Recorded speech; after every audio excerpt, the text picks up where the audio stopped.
Hello नमस्कार दोस्तों। मैं डॉक्टर महेश जोशी आप सभी का स्वागत करता हूं एस्ट्रोलॉजी चैनल लक्ष्मी सूत्रम एस्ट्रो में। आज हम डिस्कशन करेंगे कि किस तरीके से किसी भी कुंडली में विवाह समय को कैलकुलेट किया जाए।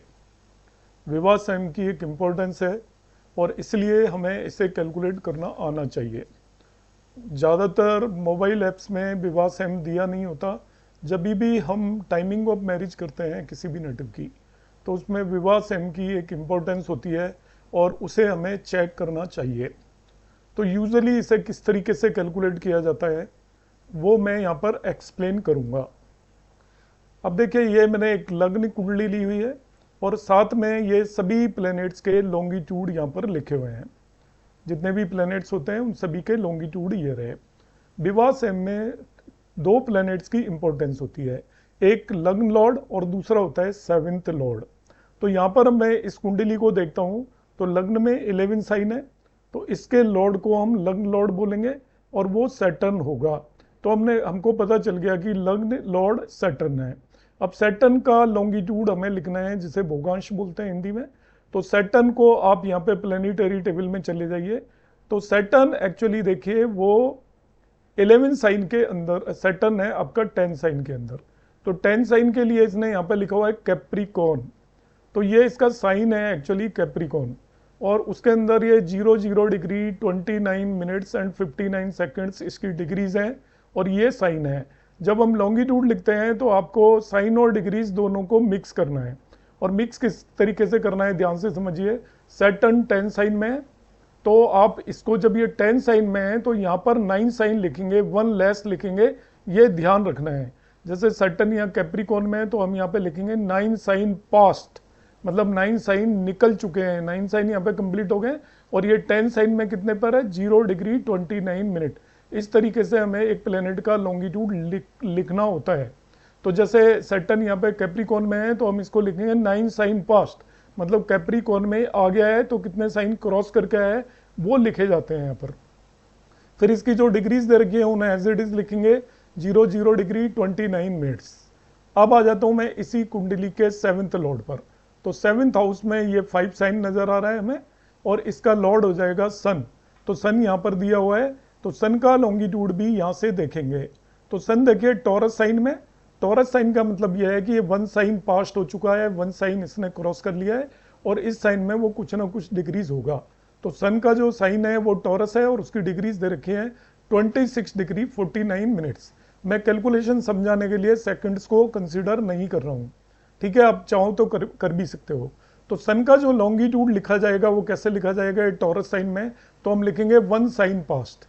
पहले 1 साइन लिख देंगे और फिर उसके बाद इसकी जो भी डिग्रीज हैं 26 डिग्री एंड 49 मिनट लिख दिया। तो जो भी प्लैनेट जिस भी साइन के अंदर होता है, आपको जब उसका लॉन्गिट्यूड लिखना है तो 1 साइन लेस लिखना होता है, ये ध्यान रखना है। जैसे आपको मार्स का लॉन्गिट्यूड लिखना हो तो ये 12 साइन में है, तो यहाँ पे मार्स पे आ जाइए। पाइसेस लिखा हुआ है तो हम यहाँ पे लिखेंगे इसका longitude 11 sign past 14 degree 36 minute. तो अब मुझे विवाह सेम के लिए केवल लग्न लॉर्ड और 7th लॉर्ड चाहिए था। लग्न लॉर्ड सैटर्न है, उसका मैंने लॉन्गिट्यूड यहाँ पर लिखा। 7th लॉर्ड सन है, उसका लॉन्गिट्यूड मैंने ये लिख दिया है। अब हम इन दोनों को ऐड करेंगे। ऐड करते टाइम क्या ध्यान रखना है, सबसे पहले मिनट को मिनट में ऐड करेंगे, ध्यान रखना है, मिनट्स को मिनट्स में। तो यहाँ पर ये 49 मिनट में 29 मिनट ऐड करोगे तो वो आ जाएगा 78 मिनट्स। मगर 60 जब मिनट हो जाते हैं तो उसको 1 डिग्री बोलते हैं। तो 78 मिनट में 60 से ज़्यादा हो रहे हैं, तो 60 को 1 डिग्री मान लिया और बाकी 18 मिनट्स बच गए। तो 18 मिनट को मैंने एज इट इज नोट कर लिया है और 1 डिग्री मेरे पास बचा हुआ है। 18 मिनट मैंने नोट किया क्योंकि 29 मिनट को लग्न लॉर्ड की मिनट को मैंने 7th लॉर्ड की मिनट में ऐड किया, तो 78 मिनट मिले। तो 60 से ज़्यादा जब हो जाए तो उसमें से 60 को हम 1 डिग्री लिख लेते हैं, बाकी मिनट्स को लिखते हैं।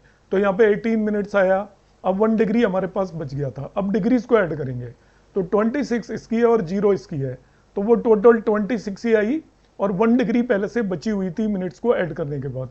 तो टोटल 26 प्लस 1 27 डिग्री हो जाएगी। यदि ये डिग्री भी किसी केस में यदि 30 से ज़्यादा हो जाती है तो 30 को हम 1 साइन लिख देते हैं, एक साइन बना देंगे और बाकी जो बची होंगी, सपोज 35 डिग्री होगी तो उसको हम 5 डिग्री लिखेंगे और 1 साइन साइन में ऐड कर देंगे ले जाकर।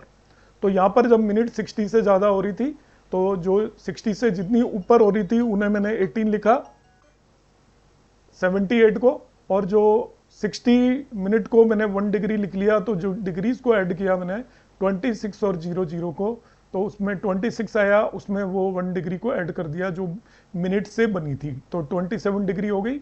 अब मैं यहाँ पे साइन को ऐड करूंगा, 1 साइन एंड 9 साइन, ये 10 साइन हो गया, तो इसका दोनों का सम हो गया 10 साइन 27 डिग्री एंड 18 मिनट्स। किसी केस में यदि ये 12 से ज़्यादा आ जाता है, जैसे आपका 12 भी आ गया होता तो हम 12 बटा देते और 0 साइन बचता। सपोज ये 14 आ जाता तो 14 उसमें से लेस कर देते, 2 साइन बचता। तो इस तरीके से इस नेटिव का जो विवा सेम आ गया वो 10 साइन पास्ट 27 डिग्री 18 मिनट्स है। कहने का मतलब ये आपका एक्वेरियस साइन में जाएगा, यहाँ पर 11 साइन के अंदर ये विवा सेम होगा। इस तरीके से हम विवा सेम निकाल लेते हैं। तो विवा सेम निकालते टाइम हमें पहले तो लॉन्गिट्यूड लिखना है दोनों प्लैनेट्स का, फिर मिनट्स में मिनट्स को ऐड करना है। यदि वो 60 से ज़्यादा हो जाए तो बाकी जो बची उन्हें लिखेंगे और 60 को डिग्री में मान लेंगे 1 डिग्री। अब डिग्रीज को डिग्रीज में ऐड करेंगे, और डिग्री भी यदि 30 से ज़्यादा हो जाती है तो आप 30 से जितनी ऊपर हो रही है उन्हें लिखेंगे हम केवल, और 30 डिग्री को हम 1 साइन मान लेंगे, और जब साइन को साइन में ऐड करेंगे तो जो 1 आपकी एक्स्ट्रा साइन आया उसे भी इसमें ले जाकर ऐड कर देंगे। इस तरीके से हम विवा सेम कैलकुलेट कर सकते हैं। आई होप आपको ये समझ में आ जाएगा। Thank you for watching. नमस्कार।